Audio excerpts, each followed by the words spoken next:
Alright, 1 minute late, but still here. Hello and welcome everyone. Let me just get the music up and started.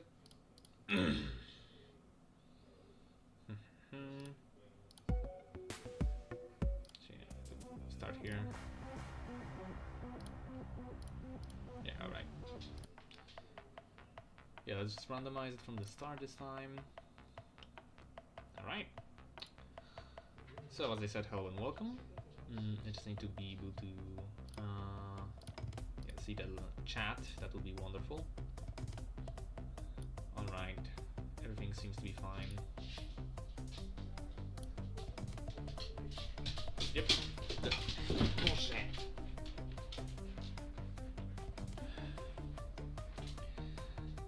Alright.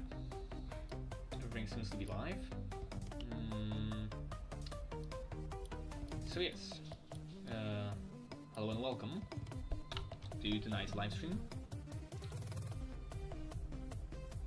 Tonight we have a little bit of a funky thing to drop, because as I announced in my Patreon, which by the way you can join via the link down below, I'll be drawing some dromaeosaurs, namely a Utahraptor, and after that, after we spend an hour on that, I'll be hopping over to drawing the Midnight Call Chapter 5, page 2, doing the line art for that.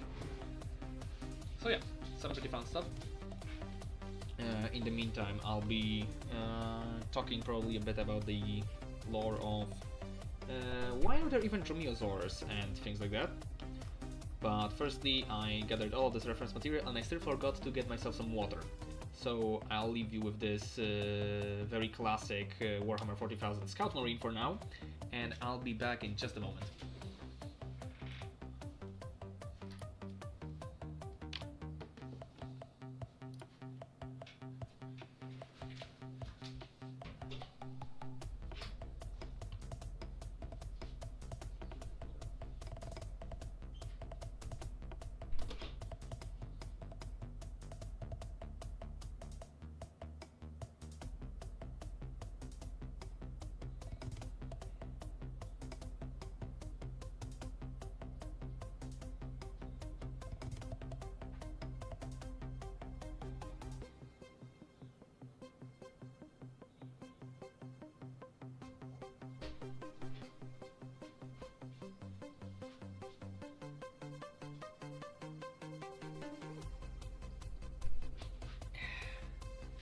Alright, I have returned.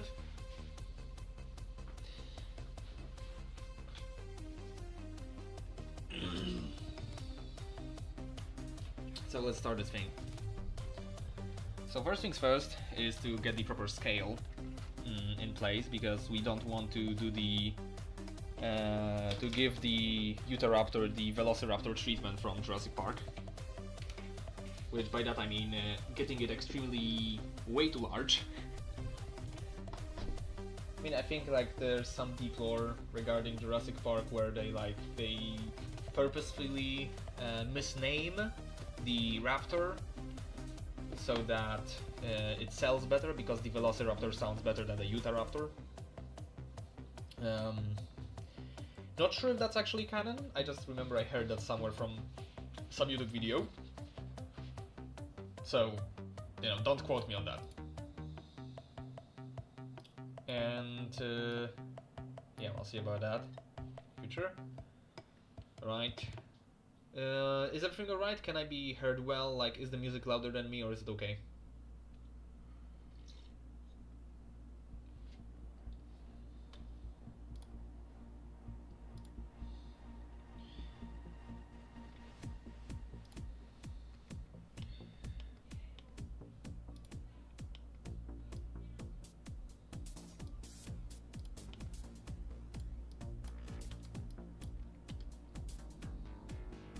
So if he's crouching, then he's about like half the size of a man. Okay, hi, hello Mitri. Mitri, that's probably how you pronounce that. Alright. The dromaeosaur. So the ranger is like half the height of a human, then the Dromaeosaur's head should be like about here-ish. He'll be just standing there in the background. Yeah, I might have to have the Ranger be a little bit smaller.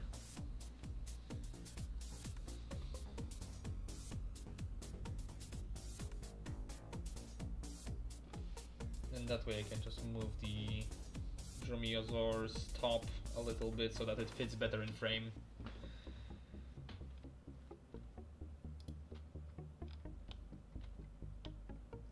Hello. Hello, Mikolai. Right. So let's see, that's the vague shape of the creature. Now lengthwise, it's said to be between 5 and 7 meters. We're probably going to go with the shorter length. Hello, Eric.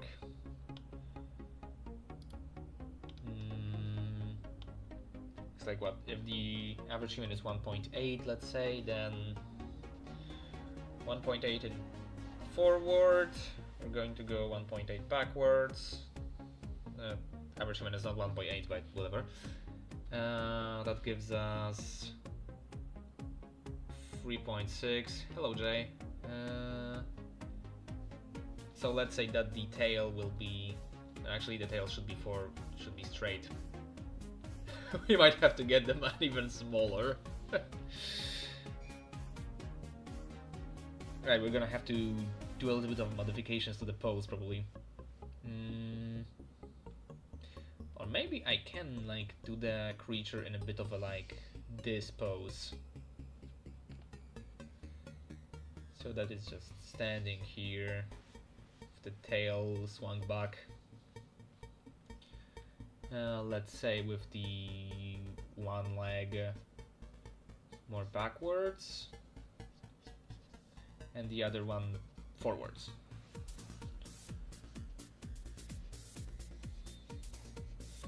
So yes, I forgot to mention this, but this is the actual live stream number 5. Last time I misremembered how many live streams we had. So yeah, that's already more than I expected I was going to stick to this New Year's proposal, honestly. But we're still here. And introducing that one day off was a pretty good idea.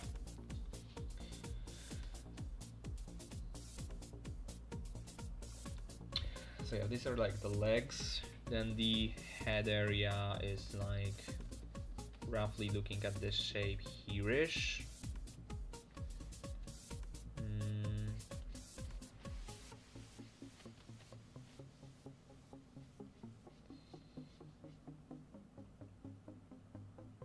Yeah, right, the legs are pretty close to the, let's call them arms for now. So to the arms.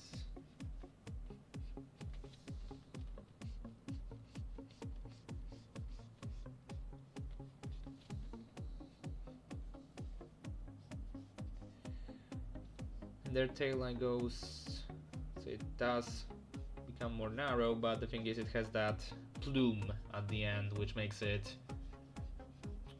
funkier.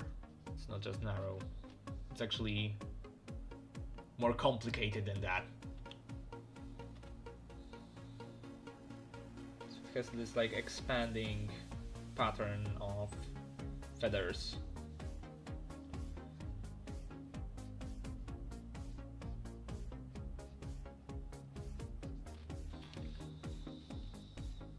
There was this bird that had feathers like that. What was its name?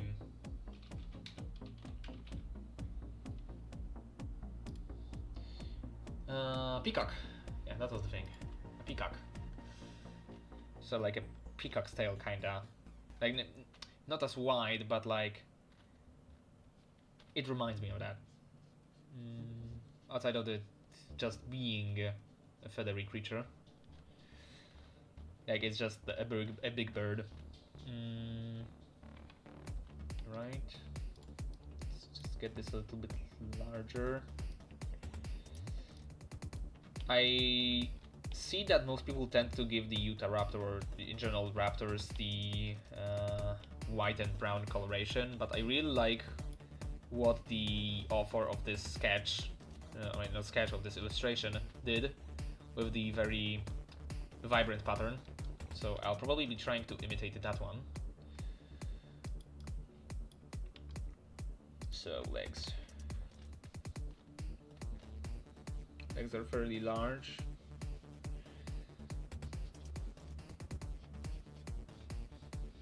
And they're like actually thick here, and then they become very thin at the end. Right, and then they have their little like funky foot.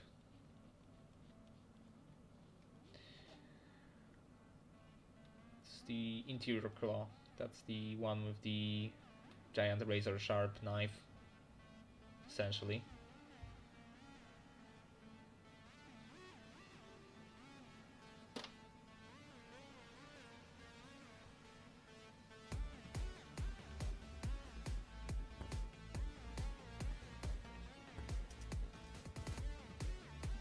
Yeah, more or less. That's more or less the shape. The thing.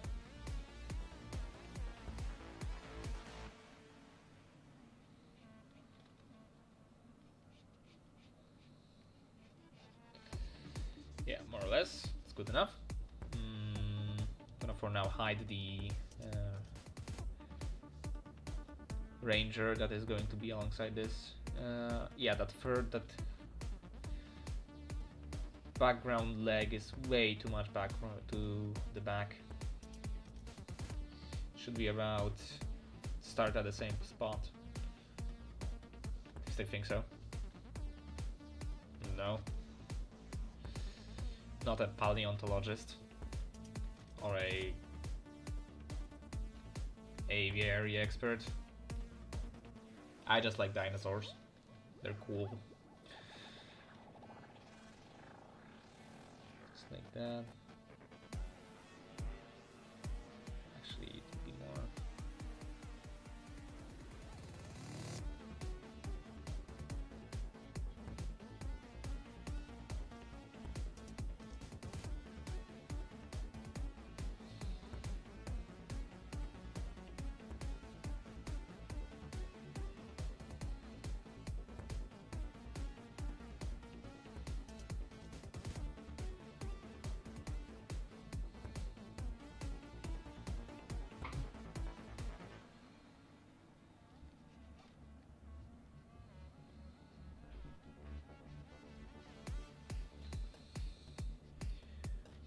Right.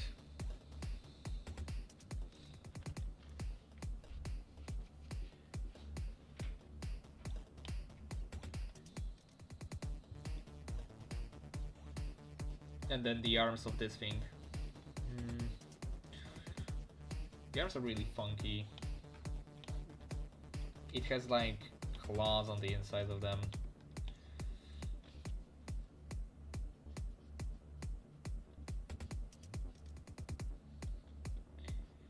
Something like this, I guess? Don't remember, I need to actually look at a skeleton. Utah Raptor skeleton. Let's see. Alright. Thank you, Mr. Scott Hartman, for your bones.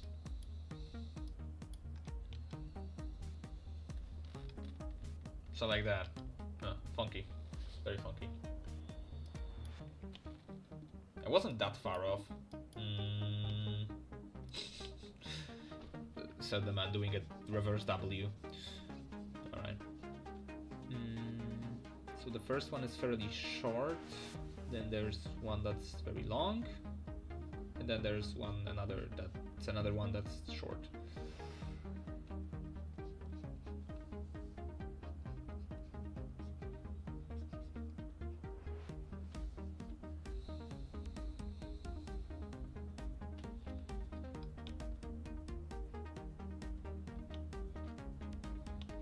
it also has those arms from the other side.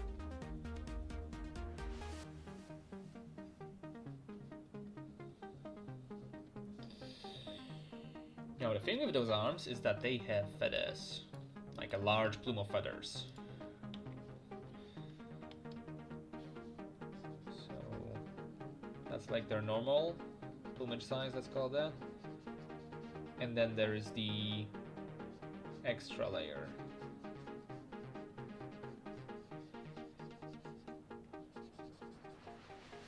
Let's just erase some of the background in there so that it's easier to see that those are the feathers here.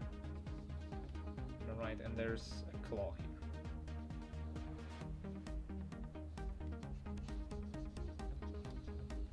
Right, can you see anything in this? Yes, honestly there's more visible than I thought there would be.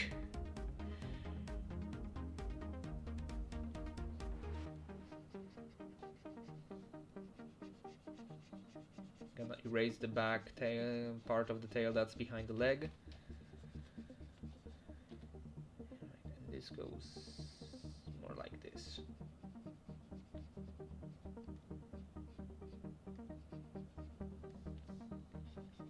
That's also obscured and or hidden.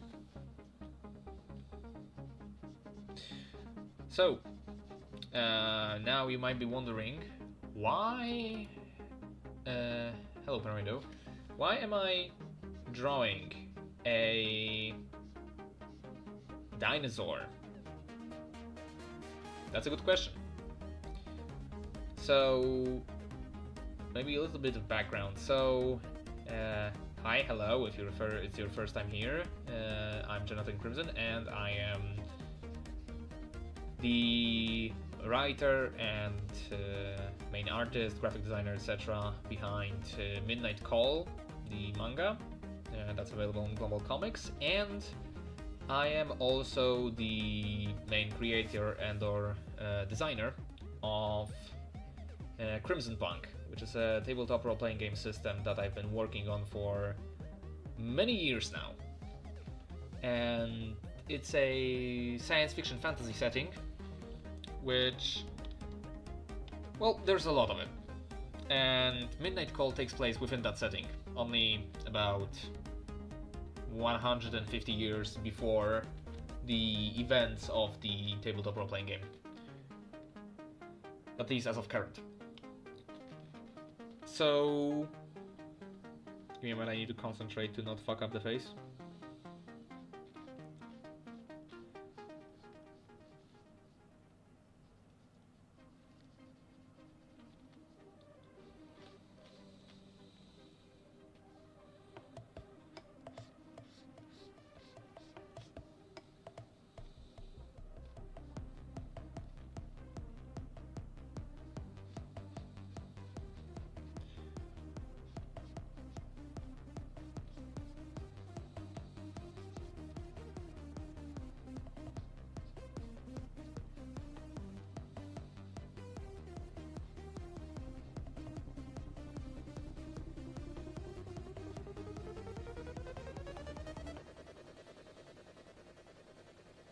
Alright, so in the setting of Crimson Punk, there has been this major event way back when called the Demon Crisis. That's essentially the starting point of the setting. And it's essentially an apocalypse level event that resets the universe somewhat. It essentially makes it so that while Crimson Punk does take place in an alternate version of our universe, it takes place way in the future. And therefore, using this apocalyptic event, I kind of sort of ignore I get to ignore modernity as of now, and I just focus on what is happening in the setting itself. So, essentially, when we go into this, there is a certain organization known as the Natural Order Society or something like that. They are essentially an eco-terrorist group. And they were formed after geneticists that were experimenting with essentially creating biotics and trying to recreate the way that Beastians were created, which is the fairy people from Crimson Bug. They were testing and trying to essentially bring back dinosaurs. And they succeeded. And they started doing that essentially, you know, zoos, expensive pets, things like that. And this event, alongside the start of colonization throughout the solar system, has sparked the creation of a group known as the Natural Order Society, which essentially they believe that humanity has escaped the food chain and therefore evolution by eliminating its natural predators through technological progress and things like that. So, the Natural Order Society essentially operates from the shadows, creating creatures. Sometimes positive, sometimes negative, essentially filling out holes in ecosystems. So, for example, on Earth, a species of invasive spiders has been introduced that's about slightly larger than a human, which they revel in living in abandoned cities where they make entire nests out of floors of apartment buildings. And, well, they were genetically engineered specifically to be the humanity's natural predator. But on the other side, if, let's say, you have a colony on a planet that has just been colonized and the colonists brought in some animals with them, then the Natural Order Society will concentrate on not only creating threats for humans, but also essentially creating a fully autonomous ecosystem for the planet. And essentially that's how dinosaurs ended up on Mars. Because the problem was that Mars in this setting is essentially a very humid, fairly lush planet with a equatorial jungle that's spanning around the entire globe. At least, you know, on the equator. It's not everywhere. But this essentially made it so that the best suited creatures for living in that environment were creatures from... Alright, this is a bit too loud, I believe. Were creatures that lived during times like that, when it was very humid and hot. So, yeah, that's my excuse for bringing in dinosaurs into the setting. At least that's the lore reason for it. So, to anyone asking now that question, if there's anyone asking that question, yes, during Calvin's live, which means during Midnight Call, dinosaurs do already exist as brought back creatures and species. So this in turn now leads to the very fun idea of when you're playing the tabletop role-playing game, you can tame dinosaurs and have them as your pets or mounts or things like that. And now this brings us to the Utah Raptor we are drawing right now, which I'll have to do some very funky stuff to make it look like an animal. I mean, not really funky stuff, it's just... Alright, so to make a creature look like an animal, you have to do one thing. A, don't give it eyebrows. B, don't draw the whites of the eyes. You do those two things and the creature looks like an animal. There's something in us as humans, like when we are taught, we know how to recognize a human's face, and we try to look for a human's face in everything. And essentially, if you start stripping away some of the features of the eyes, then creatures start going into the uncanny valley. And when you're trying to create an animal in like styles that resemble manga or something like that, then you're kinda aiming for that uncanny valley. because it disassociates the image with that of a human in your mind. At least this is more or less how I understand that.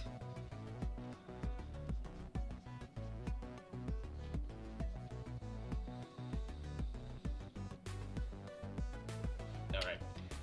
Yeah, this is more or less a fine sketch. Now the funny part, because this is a tamed Utahraptor, which is supposed to be accompanying this here ranger that will be later drawing. So the ranger now should be probably slightly lower and slightly taller, because still he's like about half of his normal size, so yeah, up to here should be fine.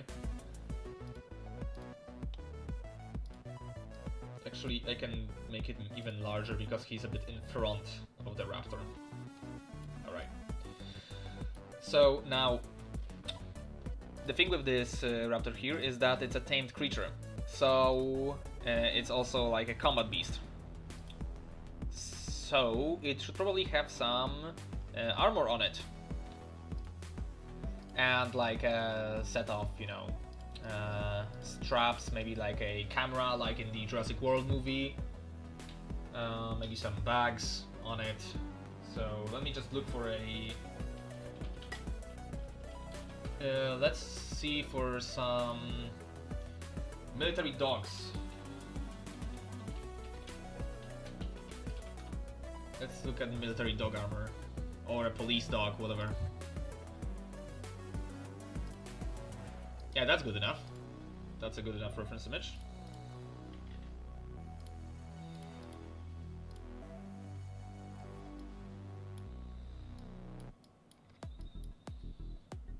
Now let me just look like a, let me just find like a Velociraptor walk cycle.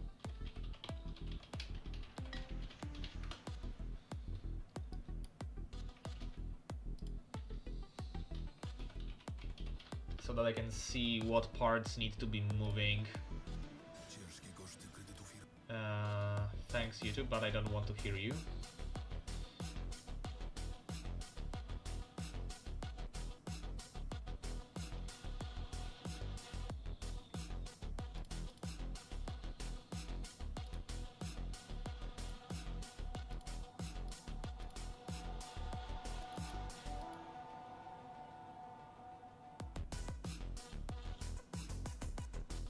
Right, this is a tutorial showing how to animate a Velociraptor. I might leave that for later for myself, because that looks cool. Alright, this is good enough.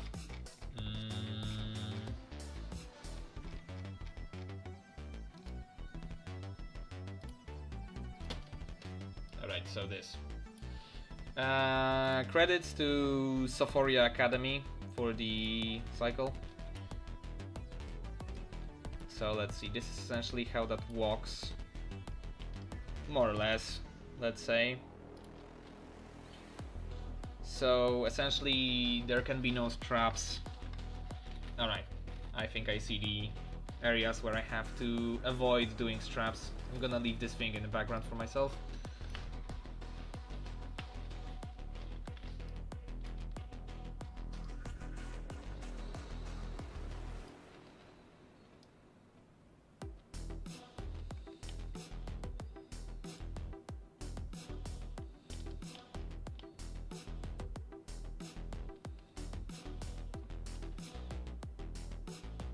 Give it like a strap here with the camera.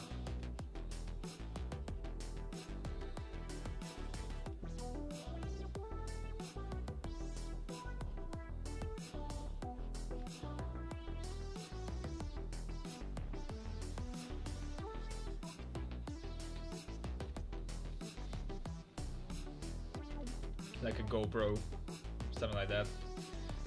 I mean, sketch-wise it's just a box.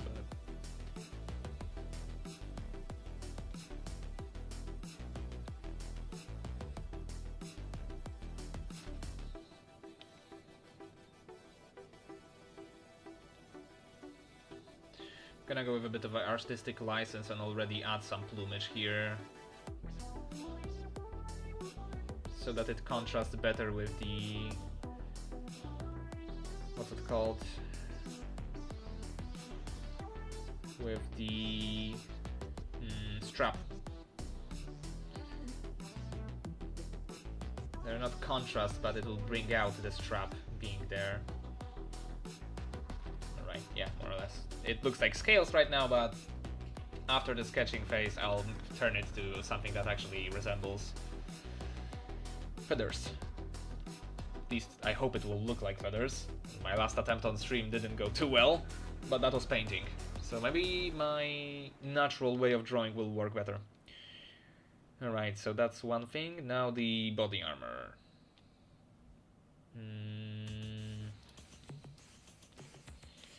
Alright, so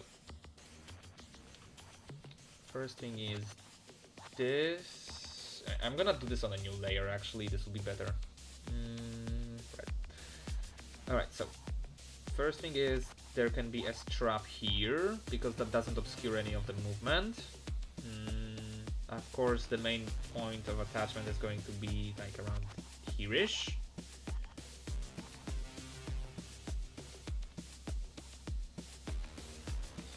And there can be some extra armor in here. I can give it a little bit of protection here-ish. Just if it's connected like above the knee slightly. More like here-ish. It wouldn't be too comfortable to bend, but... Alright, yeah, this is good enough. And then underneath it's just like straps and things like that to attach it and connect it. And yeah, there's another layer here of just webbing essentially. And then this means I can add some armored protection here. So the actual armored areas are like around here and this-ish area is actually armored. Oh, and of course the leg thing. So that's one thing. I'm gonna disappear the ranger again, and I'm gonna not this. I'm gonna remove the green now so that I can actually modify stuff. So any ideas for what should be on the raptor outside of like duffel bags, things like that? Or should the armor extend a bit more? Or anything like that? Any comments / suggestions?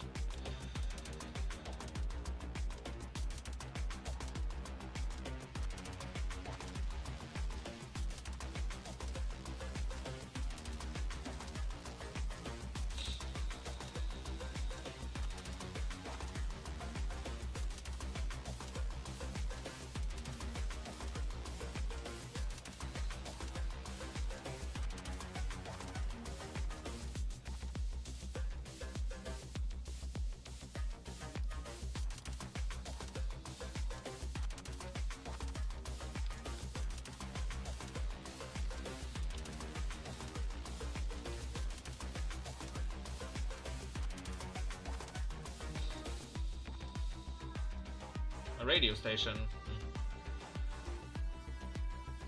Maybe multiple won't work, but a one? Yeah, I guess I could see a radio station being on top of a raptor. Actually, let's move those two little bags to the side of the thing.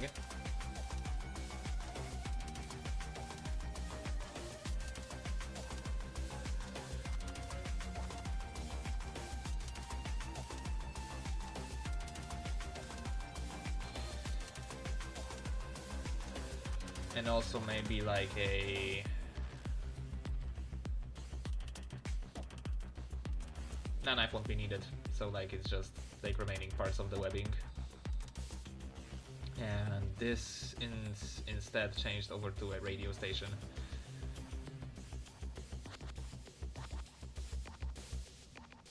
So radio station in this case would be like a box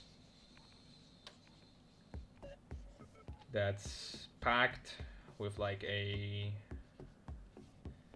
see-through screen with, I guess, like some sort of touchpad and dials, because it's fairly sci-fi. And then you have the radio station on it. Just like that. I know that's not exactly how modern radios look, but I like the vintage aesthetic of radios, especially military radios.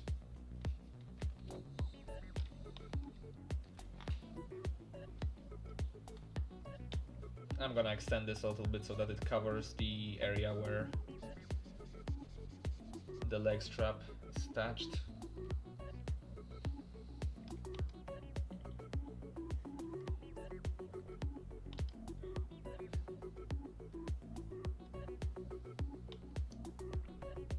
Lovely.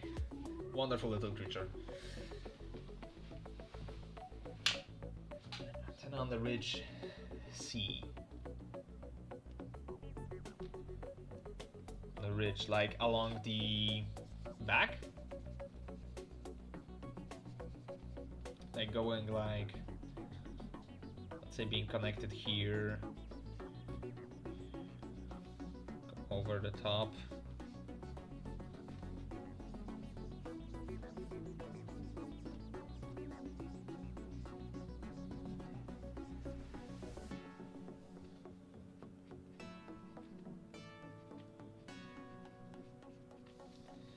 That would be definitely an interesting look.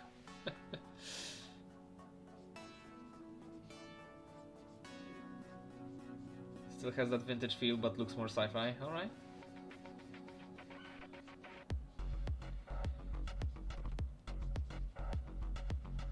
Yeah, I like that idea.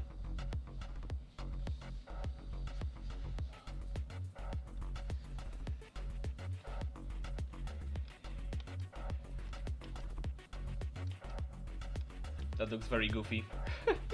Love it.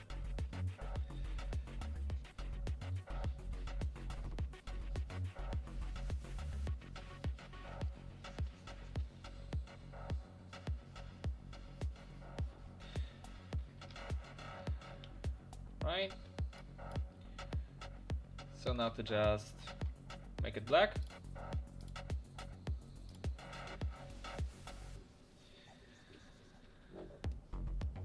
And then remove the Dromaeosaur parts that are no longer visible because of the armor, since it will just confuse me when I'll be doing the line art for this.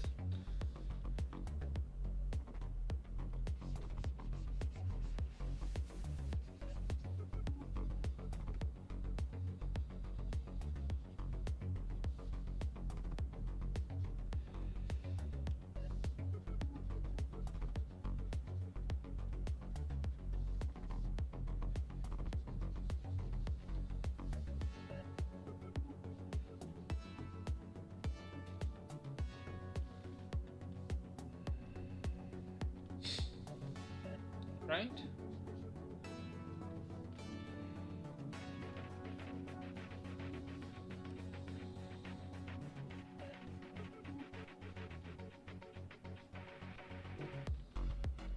Alright, that looks like something.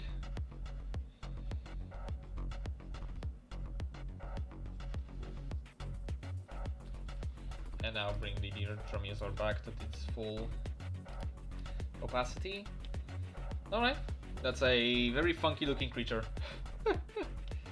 Looks way too friendly right now. I can fix that.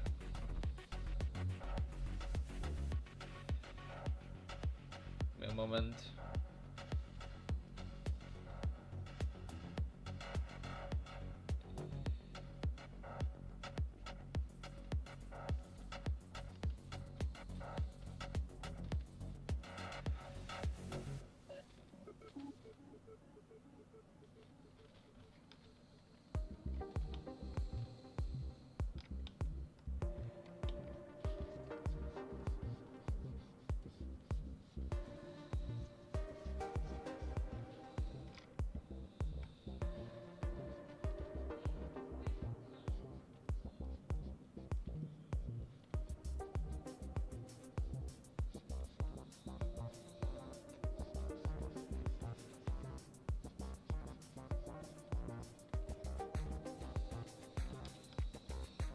Yeah, that looks slightly better.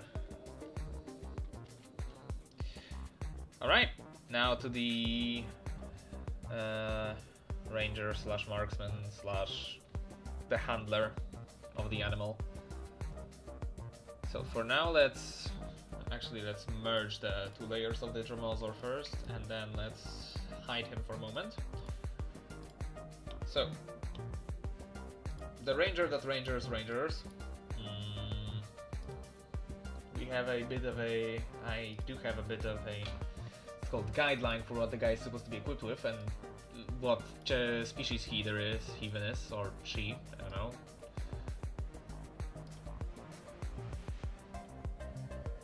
Alright, chat, this one goes to you. Let me just... Can I do some sort of interaction here? I can add a poll, alright.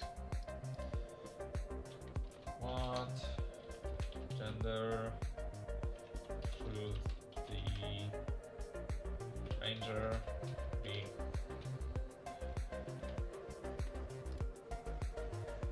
Male, female. Right, here you go. Have a survey. Yeah, I'll be collecting answers for the next 8-ish minutes, unless I see everyone say something.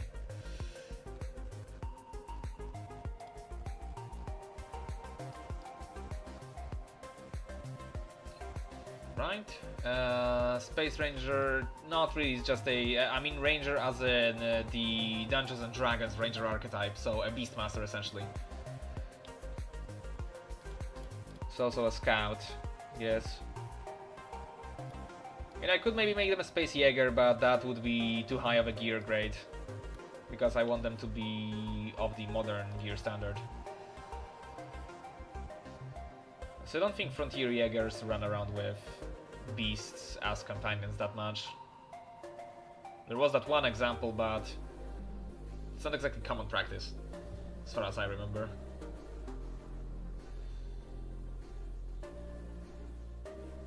Well, right now we have a 50-50 split. That doesn't exactly help me.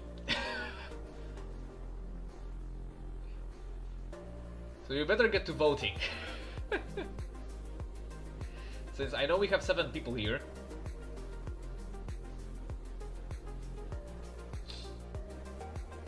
At least that's what YouTube Analytics tells me.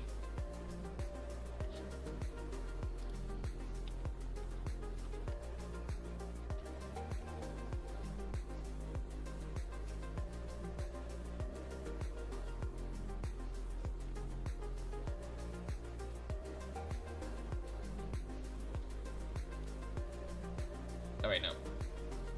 I know there's supposed to be a feline Beastian. That's for certain. That's what I've been informed that this creature has to be.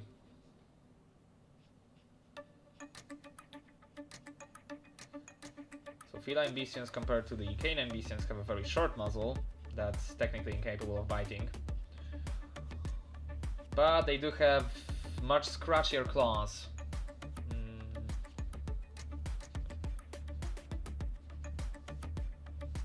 And honestly, that's about as far as I can go with the sketch before the gender of the guy is decided, or girl.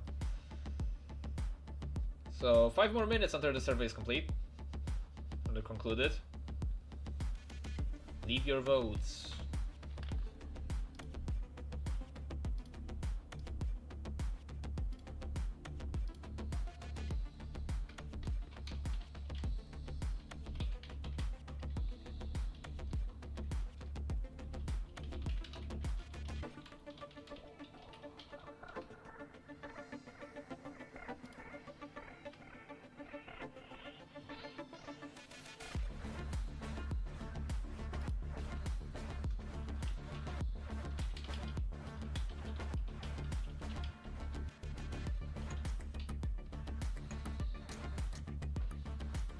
Right? So equipment wise, what the guy is supposed to be equipped with is, or girl, is, let me just say. So first thing is that they have a full arm plate setup, which is essentially It's part of a specific armor set, which I do not have a drawing of yet. I mean, I do have a very old drawing of it. At least a part of it, so I'm going to pull that up.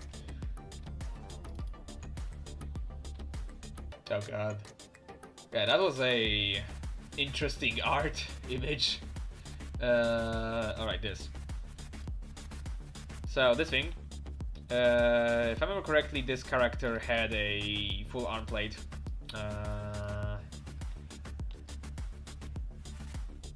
So that would give it. So yeah, the main characteristics of the full arm plate for the loadout. It's not for what race, it's for what species, not species, gender, because the species has already been pre-decided by someone else. Not me, but someone else. My friend and co-creator of Crimson Punk. That I asked earlier to write down this gear loadout for this character, since this will be probably going to the website and also the rulebook. So full arm plate, which essentially it's full plate armor, but with the addition of like metal rails on the forearms, which can be used to parry incoming melee attacks, even if you do not have a weapon on hand. So that's one thing. Next are the Landtruppen leggings, which are this thing here, which I also actually have a slightly modernized version of, which is this, because this character also has Landtruppen arm, not the arm, leg armor,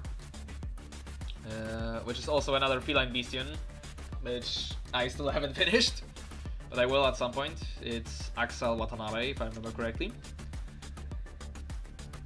And this thing will have the holster for the sniper rifle, so it will be like a thing sticking out here, probably.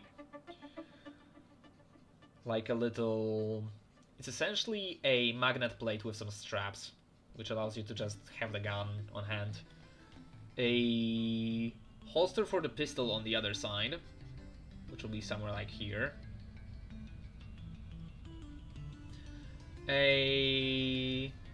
Some grenades on hand,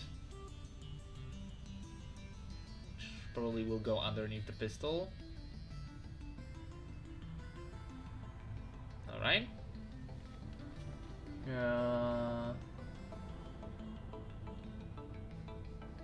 Right, the legs will either way probably be something like this for this one, and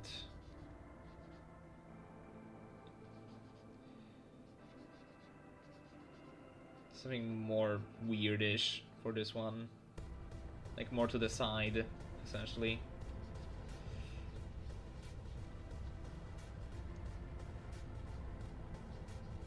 Because there's not enough space otherwise. Alright. And so that's the grenades. They will have a ghillie cloak, which is something like this. It's not like a full ghillie suit, but it's just a cloak. So that's something that I'll have to do. And next, what do they have? They have a Mark V Kabuto, which is this style of helmet, with a night vision goggle set on it.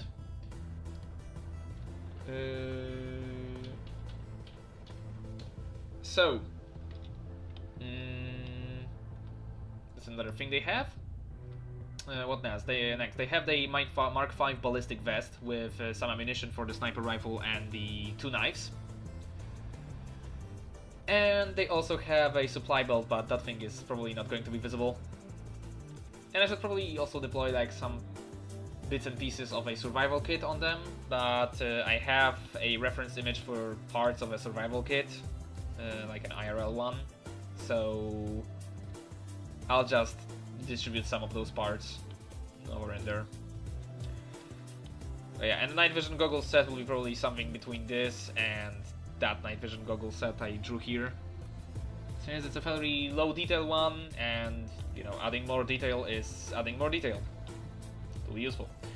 Alright, I'm ending the survey.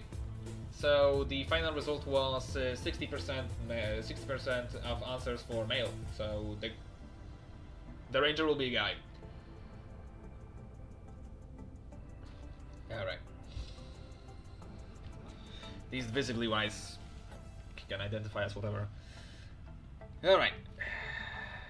So in that case, that gives us a fairly large wide torso with a more narrow section here.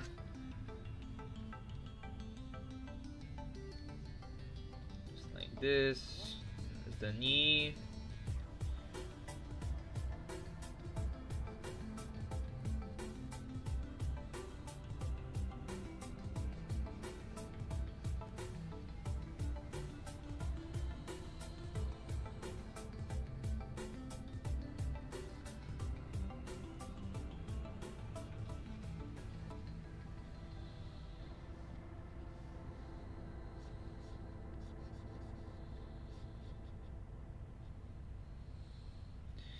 Alright.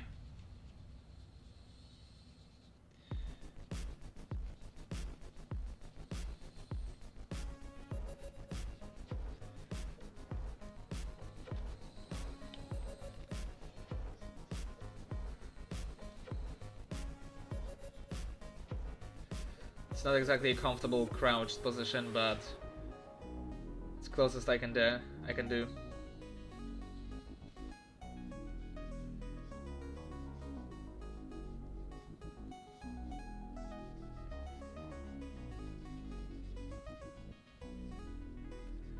That one leg is a bit too much forward.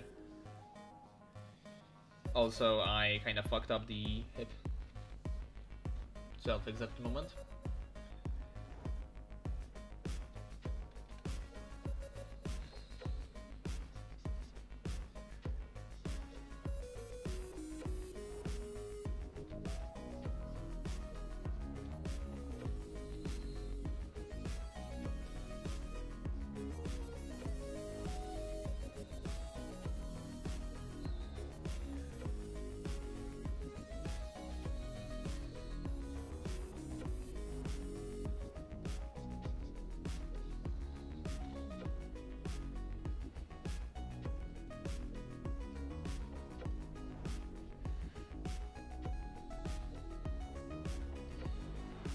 Yeah, but the arms have to be a bit longer since the character is a Beastian, and Beastians have slightly weirder body proportions than humans.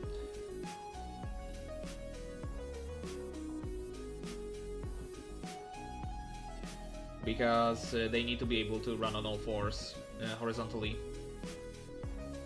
Unlike humans, which when they try to do that, you go like a gorilla, because, you know, the monkeys, primates. Yeah. I mean, you can technically run on all fours, but that's... it's not easy.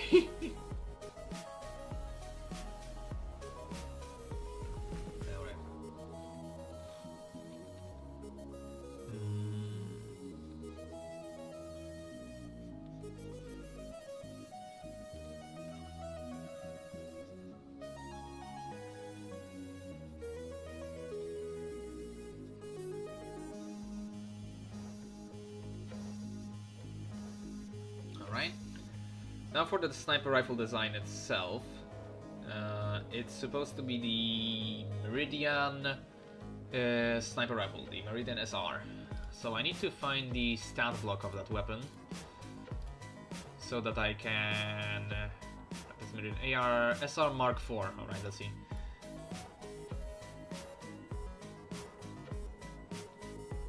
Huh. You say? That's interesting. I mean, I know you can do it, it's just... it's weird. It's very tiring, especially on the wrists. There are reasons why I know that. Anyways, So the Meridian SR Mark IV is a just normal sniper rifle with a 7.92 by 65mm shell, 5 rounds in the magazine, a decent bit of range, and 1 shot per shot. So alright, it's just a normal sniper rifle. Let's see what other weapons from modern tier. 100 meters in 16 seconds, damn.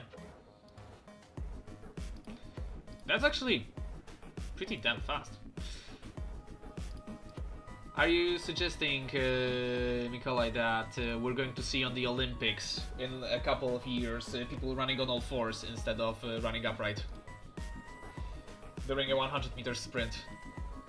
That would be funny to see.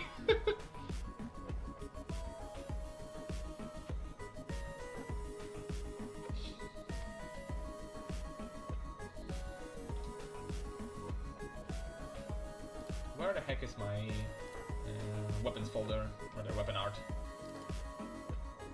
Oh, here it is. Alright, let's see.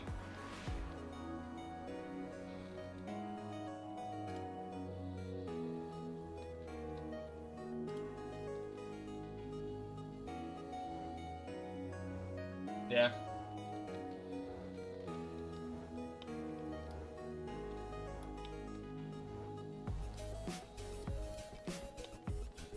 Alright, so this is the modern weapons, more or less. I mean, all of them are Tsar Arms manufactured, so I need to find something else to base the design off, but you know what? These are corporate weapons made by the corporations that are part of the corporate board faction. I'm gonna base them on something American. Let's see, US Army sniper rifle.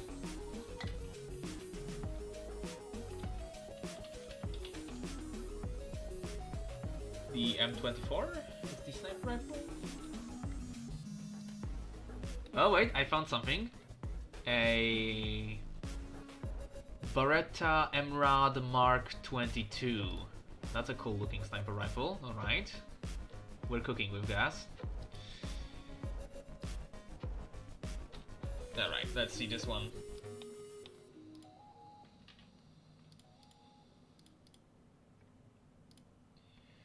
Alright, let's see this thing. Yeah, that's a pretty sniper looking sniper rifle. Now to just retroify it somehow. Because it can be just a one-to-one recreation. What could I combine it with? Any ideas for obscure weapons that I could combine this with to make a sniper rifle?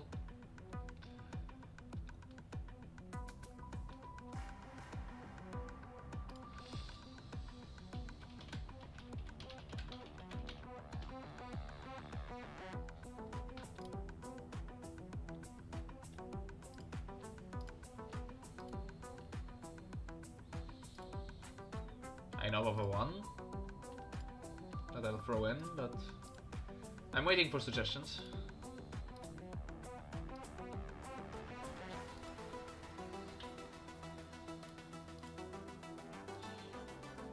Yeah, these sketches are fun enough. I might not draw a Midnight Call tonight. I'm just saying ahead of time. Unless chat really wants me to. Then I will.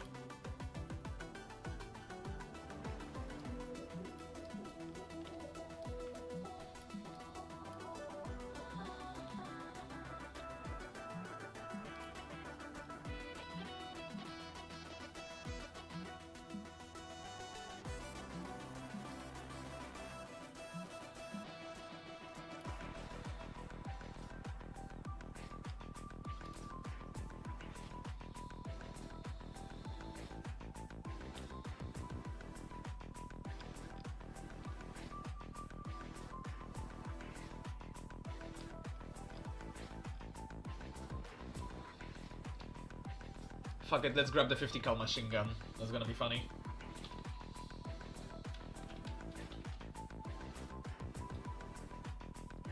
Steampunk vibes. Maybe a bit. Alright, let's grab this thing. The Fallout version of 50 of the 50 cal. Why not? Let's get some Bethesda slop in here. Hello, Mr. 50 cal. Alright. So, my sniper rifle. Let's see what's the size of it more or less compared to the shooter. No, I need to throw it in as a normal layer. Right. So I know that the finger thing has to be large enough to hold a finger inside of it for the weapon to be proper scale.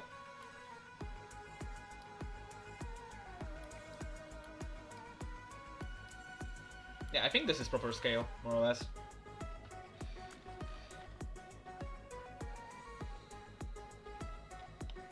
Yeah, this seems like it's good scale, comparatively. So, alright, I can remove the white stuff.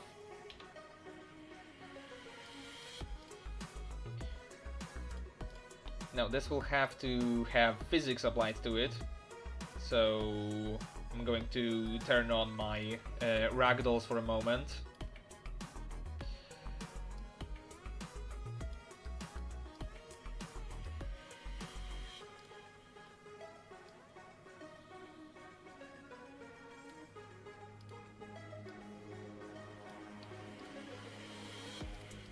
Alright. I can turn off the ragdolls now. Let's see what next. Alright, so kit bashing this thing. Yeah, this like long rail for the body of the weapon. Yeah, I don't need that. Like, honestly, who needs that anyways? Like, it's just, you know, pointless space. Like, you could just probably cut it off here and leave the bottom rail for the... what's it called? For the bipod.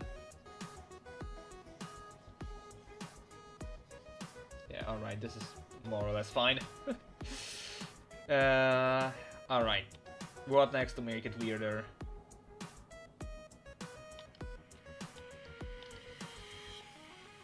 Yeah, I'm going to leave the magazine configuration as it is.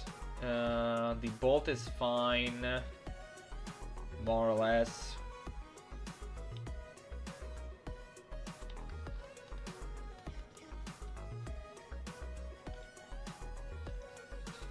I'm going to change the scope to a one with a rangefinder.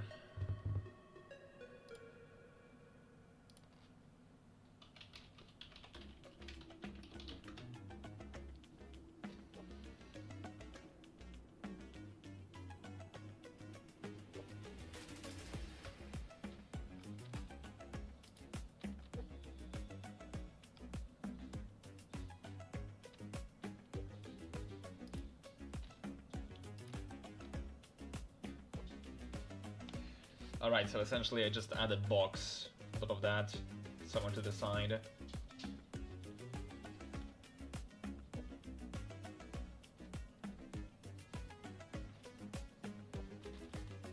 Alright. What else? What else? What else? What else?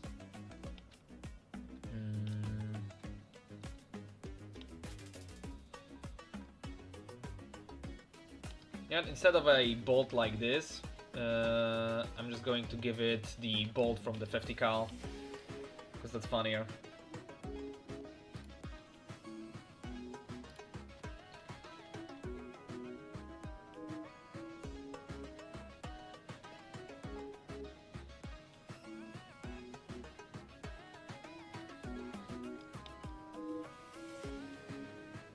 But, no.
Perfection.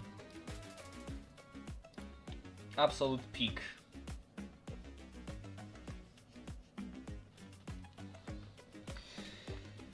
Alright. Yeah, this looks about good enough. I'm just gonna do something more with the... Like, this is gonna be a solid stock instead of this, like, one filled with holes. Like, come on, you don't want to have Swiss cheese in your weapon stock. Yeah, right. That weapon has been cursed. It can be used now. Wait, what did I merge it with? What is this? Oh, this is that. Alright. So I have 3 layers for this fuck off sniper rifle.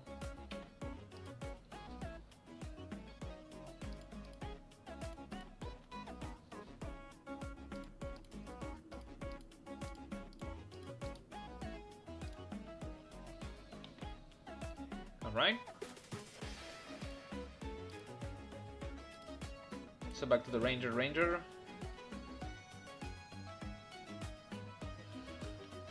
Let's see. What shall it be here?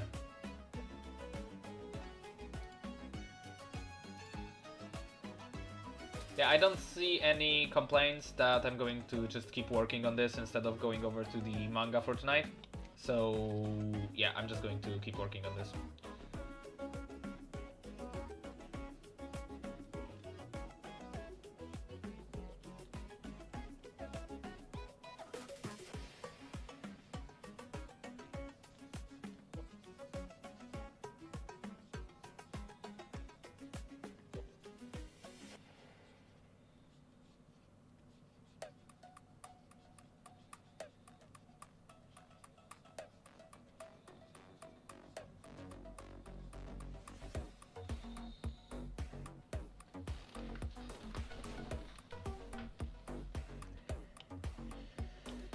Alright, just to add the sniper rifle outline in there.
Alright, this is good enough. Now I just erase bits of the Ranger's sketch that don't fit.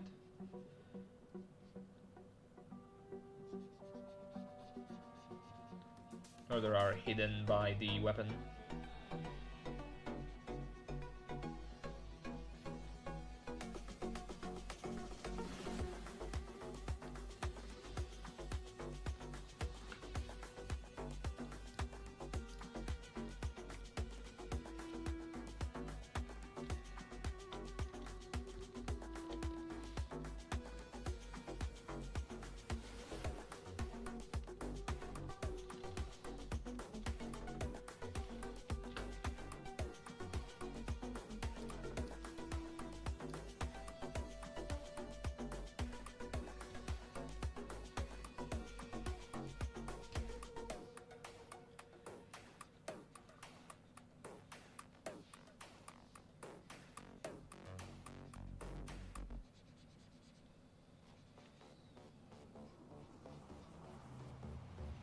yeah, whatever.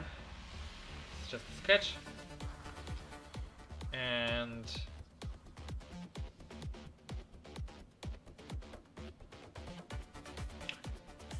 I'm gonna have him bent forward slightly.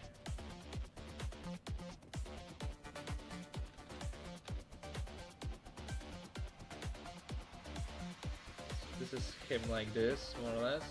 Let's hide the sniper for a moment. This is him like this.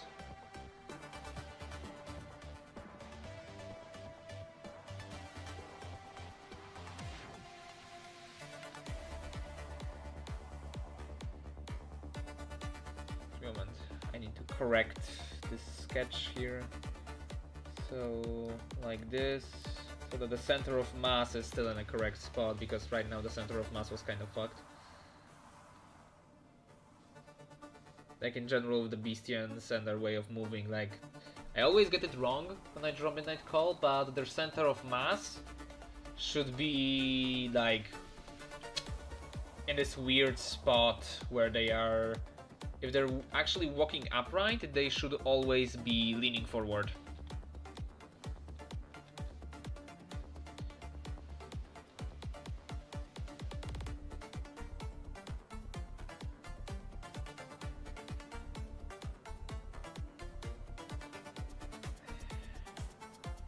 Alright, this is more or less where it should be.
Alright, so that's more or less the vague outline sketch. Oh yeah, would have forgotten.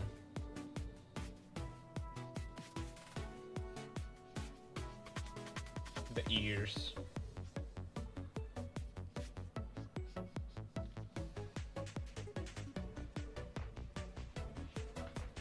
The ears are very important.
Alright.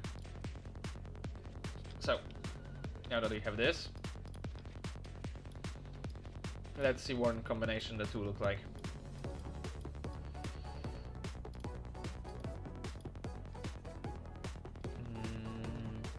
Let me just get a little bit of a white background behind the ranger. Actually, I have a better way of doing that. This should be more or less quick enough for that.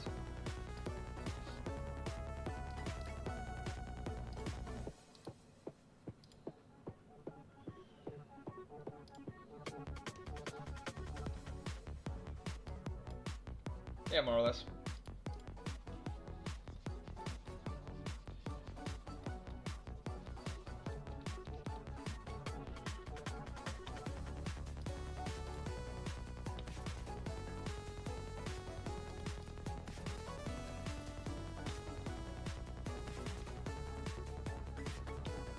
Alright. This does look like something. Gonna hide the Jumiazoran again for now. So, now the guy needs armor. That I aforementioned, like I described earlier. So, let's see. Start with a helmet. So, I'm gonna make my brush a little bit lighter because I'm drawing fairly detailed stuff on small things, so it's going to get a bit complicated drawing that. So, I had this handmade sketch of what the Mark V helmet looks like for Beastians. Can look for it for a moment.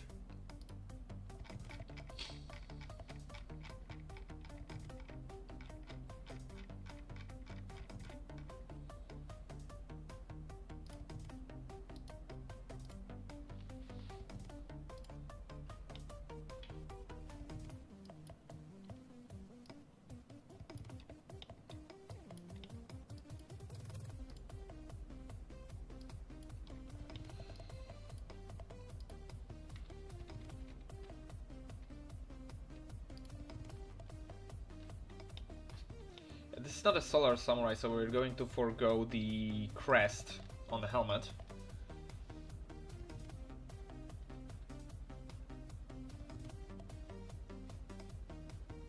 But we're still going to keep the other defining characteristics of it.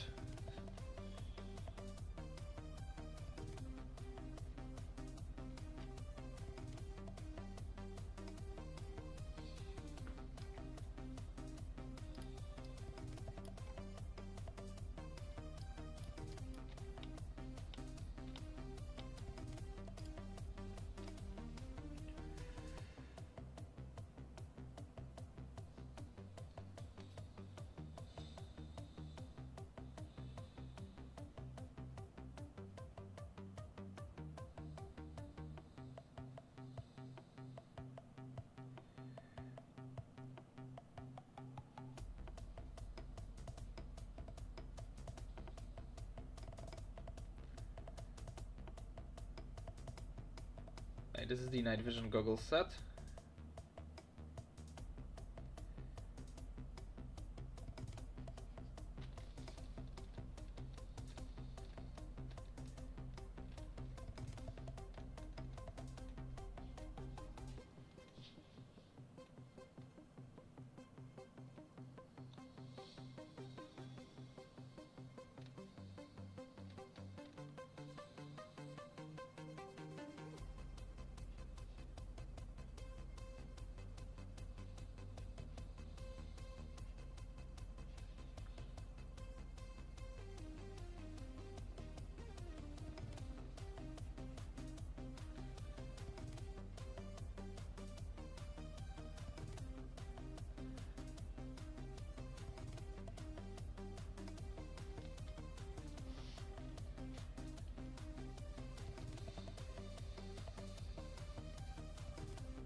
Right, let's throw the ghillie cloak on top of that.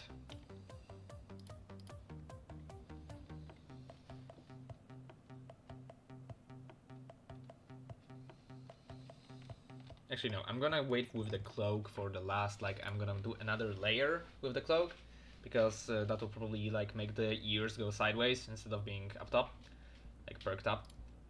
So, yeah, that was the helmet, more or less. Like, it still needs to have the straps. Alright. That's the night vision goggle set, more or less, sketch-wise. So what was next?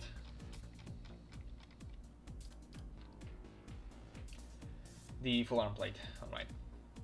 So that goes to this, so it's just a full plate armor, right? I have some recent experience with full plate armor, so...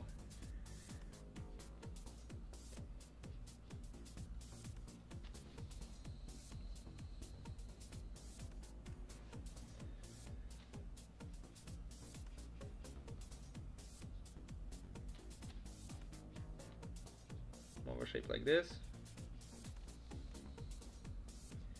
And there's just a plate here.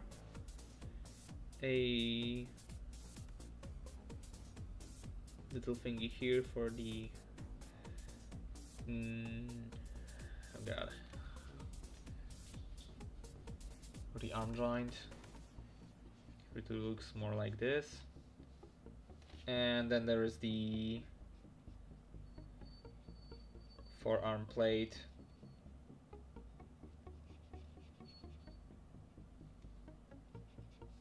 Which can be used for parrying, alright. I mean, it has those rails on it, so I guess... Actually, no, I'm just going to leave it like that. Actually, I'm going to add like a little bit of leather here so that it looks like the Falconer's glove.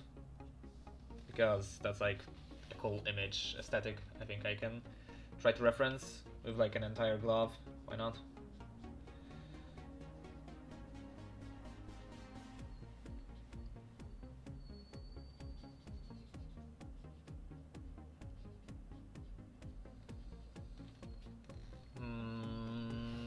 Right?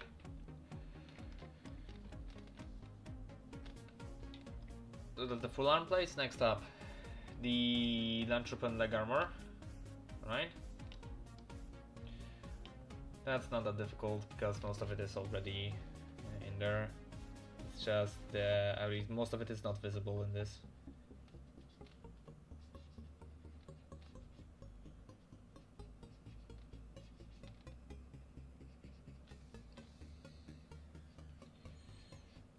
There's this two straps here for the gear.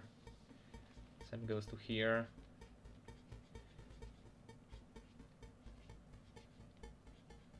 Now the main question, because this is supposed to be like a independent mercenary or something like that, so what clothes should the guy have underneath this all of this armor? Because I haven't decided that, and I don't have that written down, so if you have any ideas for clothes that would fit a like survivalist type character, then yeah, throw them in the chat.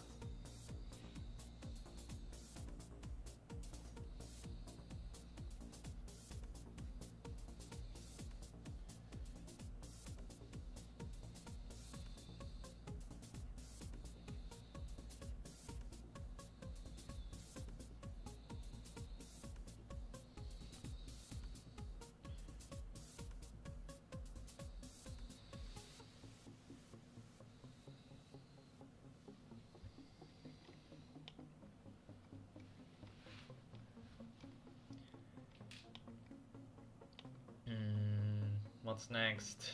The ghillie cloak, that will be later. The Mark 5 Kabuto is already there. Mark 5 ballistic vest. Alright. So that's actually fairly easy. It's just a ballistic vest.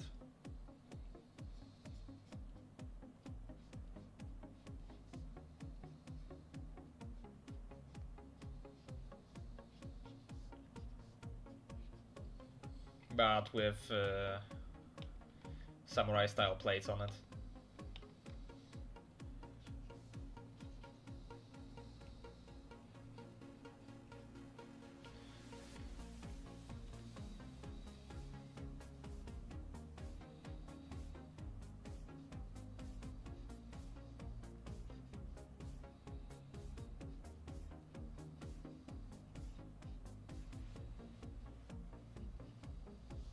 more or less, and 2 knives on it, and some ammunition. So let's say, yeah, most of the ammunition will be around here, so it's not visible.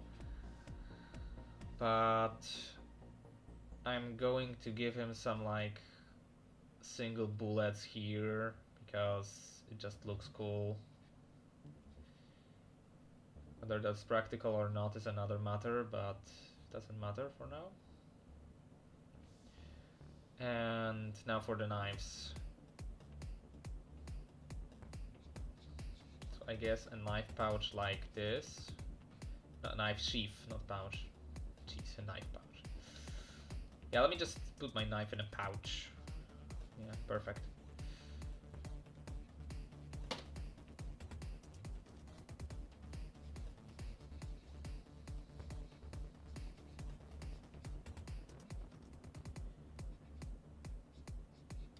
Right, so this is like knife number 1. And as for knife number 2, yeah, that one is also not visible. Alright. So this is more or less the guy kitted out. Now for the ghillie cloak.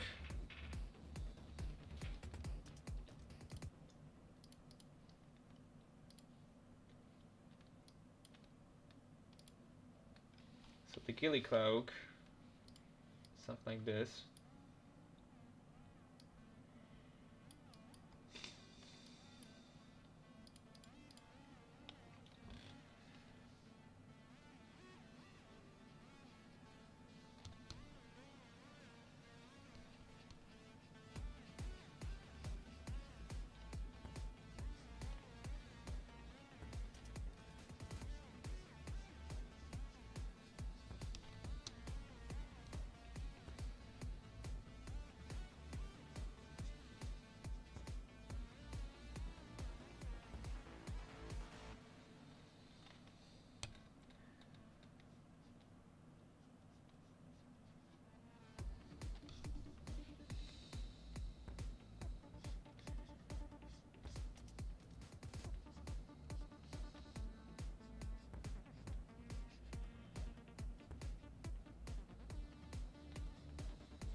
Right, something like this.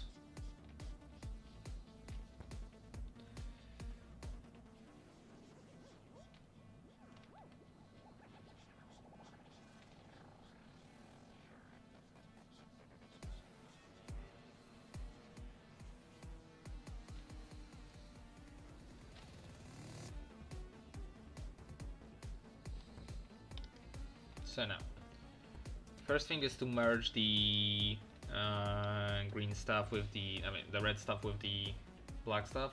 So let's remove what's covered by the red.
Right.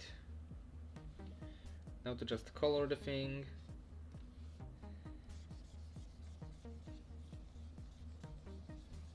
Alright. And now to just remove the, I have to merge both those two. And now to just remove the stuff that is covered by the... actually, let's modify the ear first. Because these won't be like that, these will be to the side. The same goes for the armor, like part of the helmet. Yeah, the helmet actually kind of adapts to like the movement of the ears a little bit, so that's why those plates on the helmet look like that. That's the design idea behind it.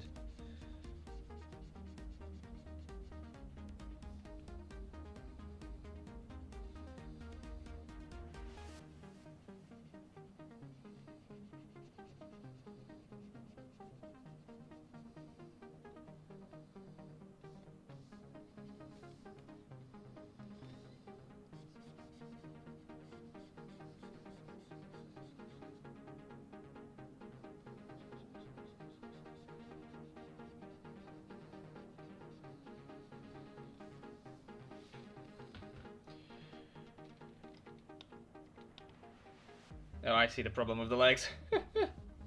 I see what was bugging me all this time. I didn't notice it earlier.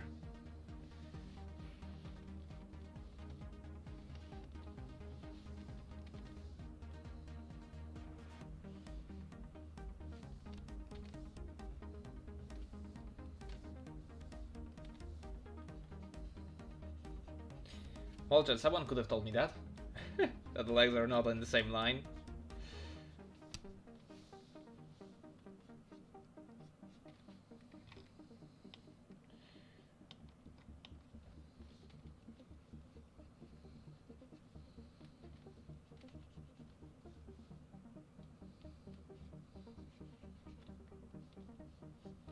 Alright.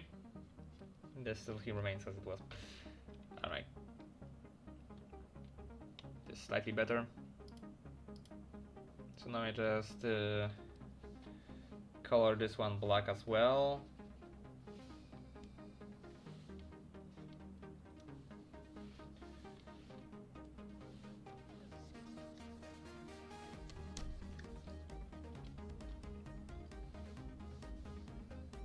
Just slightly modify it to look a bit better, to make it clearer what this is. This is here.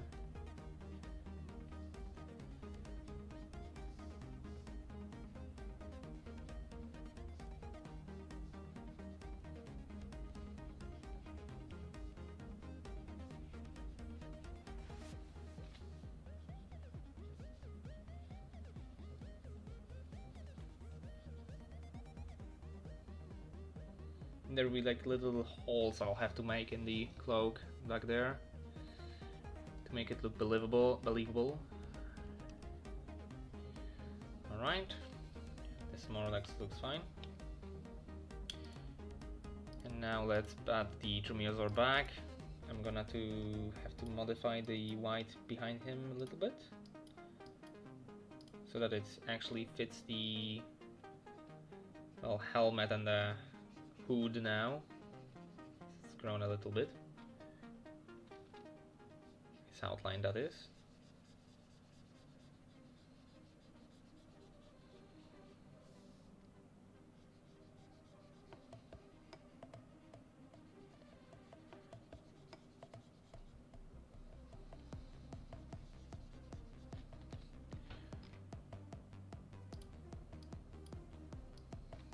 Alright. Yeah, I don't know how about you, but I really like how this looks so far. Alright. Sketch-wise, this is more or less done, so now it's time to move to the more difficult part, the actual line art. So, line art. Line art Dromaeosaur. Actually, I'm just gonna call it Utahraptor. Utarap and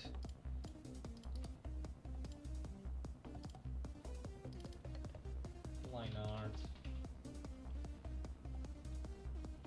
Ranger. All right, and to be using this brush for the actual line art. No, not white. White is not a good color, at least not in this case. Alright. Because I'm trying to keep a consistent line art style, so I'm using that pencil brush for line art. That's why... yeah, that's why. Period. Alright.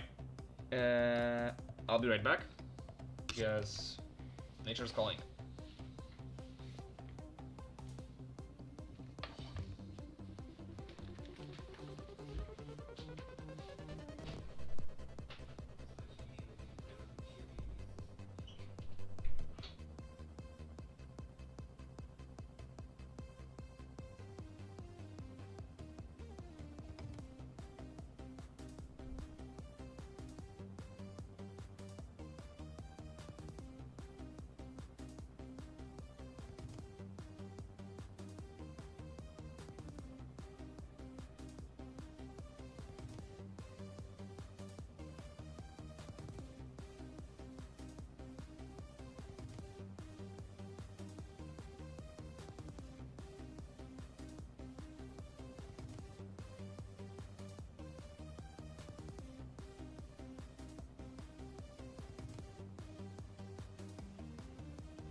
Alright, I have returned. Back to drawing.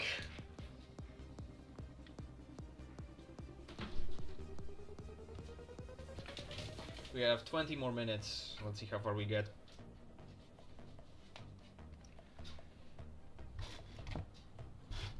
So, now I have to actually focus on what I'm doing, like really focus, because feathers are not easy. As we all know, steel is heavier than feathers. So, it's not that difficult, but it will still be difficult.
Oh god, dog.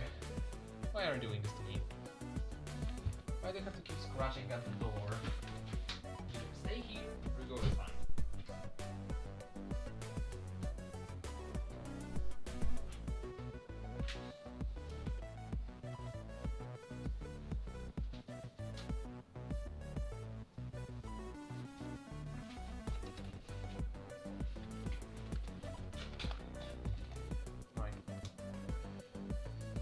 The dog has been handled.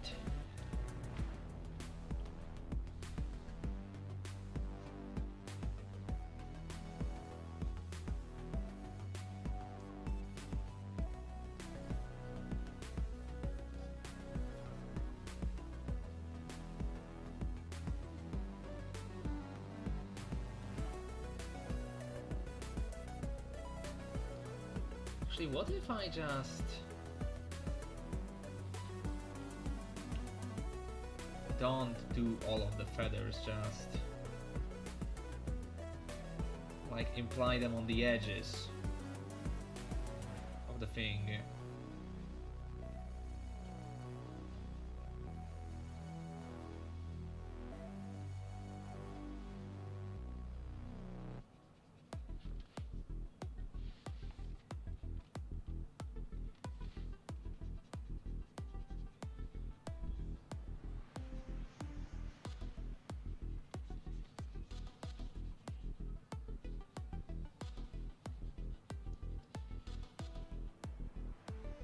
Right, and now I'll just go back and reapply some of the feathers.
Wait, feathers are actually pointy?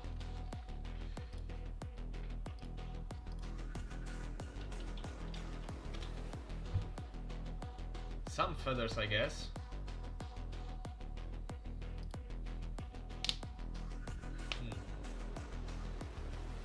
Right. We're going to give it some pointy feathers.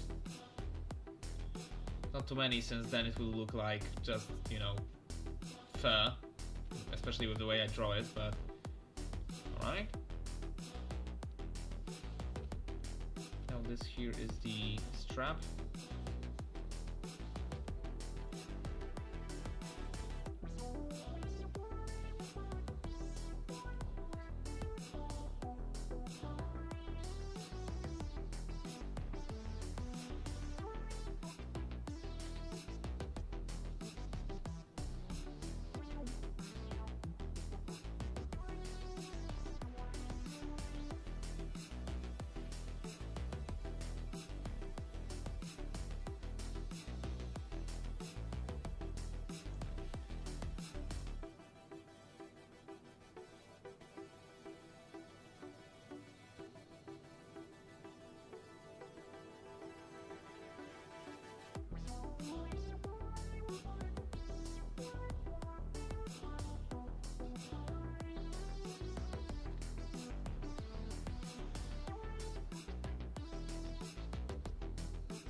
some more plumage.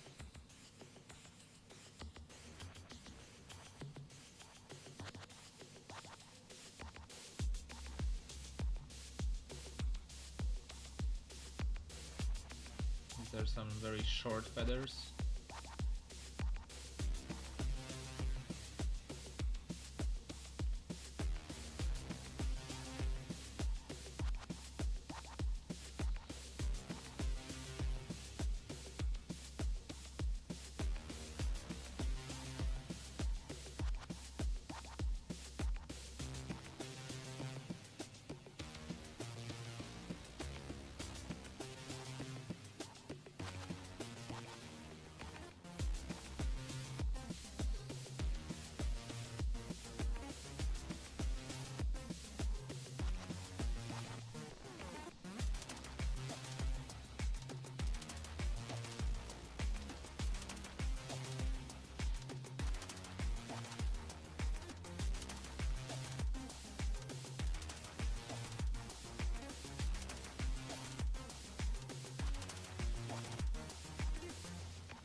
Little scaly bastard.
Come back to this thing.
Right, like this, like the lines like that indicate that essentially when I'm adding lines like this, I'm mostly doing it to indicate the material that something is made out of. Like in this case, it's supposed to be like this.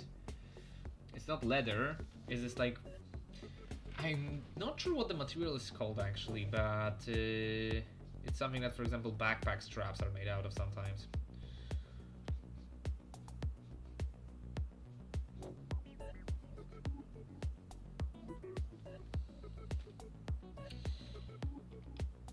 Essentially to indicate texture.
Yeah, I think this does look like feathers more than my regular style of drawing fur, at least line art wise.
Alright. Well, at least this we started the head of the Dromaeosaur, at least the actual line art for it. I'll probably finish this thing throughout the week because I really like where this is going, and I really wanted to draw like a Dromaeosaur for at least the last couple of months, but I was always too intimidated by it, so it feels nice to actually draw it, at least start. And I don't think it looks half bad. Like, compared to the sketch, it still has that same vibe, but it is more refined. And when we add color to it, no wait, that's going to be a completely different beast. Like, you'll see, it's going to be unrecognizable. But to add just a little smudge of color to this,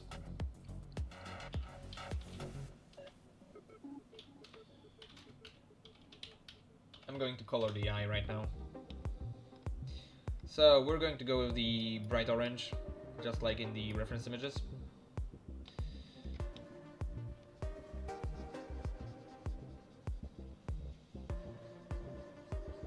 Right. That's a very nice deep orange.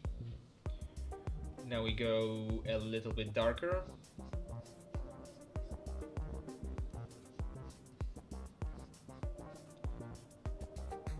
And we go a little bit darker and more into the reddish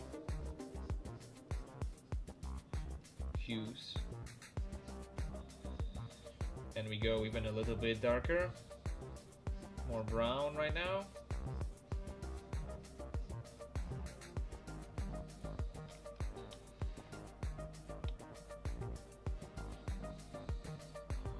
Actually, I can probably expand the darker area a bit of the eye.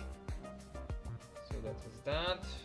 Then it's this layer, so it's more pronounced essentially. Now the darkest shade. We'll make an even darker shade on the outside here. Right, and then we'll add something a little brighter to the inside. Can't exactly see it that much. Oh yeah, now it's visible. I need to switch it to a different screen for a moment. Yeah, this is fine. Alright. And then there's the little detail of there being light refraction. I'm also going to add it.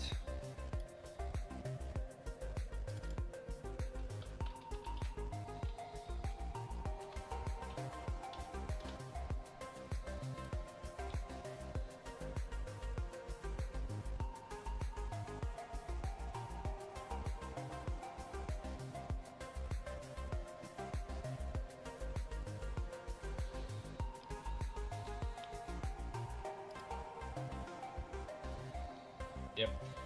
Now that's a nice eye, I think. And with that colorful accent, I think we're going to close off tonight's stream. I'd like to, as always, thank everyone that has joined in for tonight. And, well, I hope I'll see you next week. And, yeah, if you want to keep seeing those, then, you know, subscribe to my channel.